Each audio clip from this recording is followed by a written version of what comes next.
जोपर्यंत तुमच्यामध्ये हा प्रकृती सोबतचा देवाणघेवाणीचा जो भाग आहे, जी प्रक्रिया आहे श्वासाची, जोपर्यंत तो चालू आहे तोपर्यंत तुमच्या जगण्याचा काय आहे, विश्वास. एक तुमचा श्वास आहे आणि एक या विश्वाचा श्वास आहे. आपला श्वास आणि विश्वाचा श्वास हा जेव्हा एकरूप होतो तो विश्वास तयार. आपलं जे जीवन आहे मित्रांनो हे श्वासावर अवलंबून आहे. बघा, आपण जेव्हा उत्तेजित होतो तेव्हा आपला श्वास काय होतो, वेगाने ना. तुम्ही जर एक बारकाईने जर अभ्यास केला, फक्त श्वासाचा अभ्यास करा, तुम्ही अक्षरशः वेडे होऊन जाल की अरे एवढी ताकद आहे श्वासामध्ये. तुम्ही जर श्वासाच्या गतीवर जरी नियंत्रण मिळवलं तरी तुमच्या भावनांवर तुम्ही नियंत्रण मिळवू शकता, तुमच्या जीवनावरती नियंत्रण मिळवू शकता.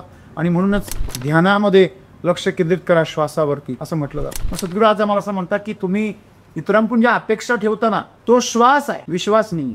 का तुम्ही फक्त अपेक्षा करता. तुम्ही नाकात श्वास घ्या बरं, उच्छवास सोडूच नका. काय गुदमरा होतो मी गुदमर घातल्यात तुमचा जीव गुदमरेल आणि प्राण लवकरच तुमचे प्राण पक्षीवर उडून जातील या शरीरामध्ये. म्हणजे ही एकतर्फी जी क्रिया आहे याच्यामध्ये समतोल बिघडतो, विश्वास प्रकृती बिघड आणि म्हणून काय होतो, अपघात घात होतो. विश्वासघात जो आहे तो कशामुळे होतो, धूर्तपणामुळे, चालाकीमुळे. जो माणूस चालाक नाहीये तो विश्वासघात करू शकतो का? भोळा माणूस आहे एखादा, भोळा माणूस कधी विश्वासघात करू शकत नाही, त्याचा केला जातो. ज्यावेळेस तुम्ही धूर्तपणाचा वापर करता, चतुराई वापरता, तेव्हा तुम्ही या विश्वाबरोबर घात करत असता. या विश्वाबरोबर घात करता म्हणून विश्वासघात.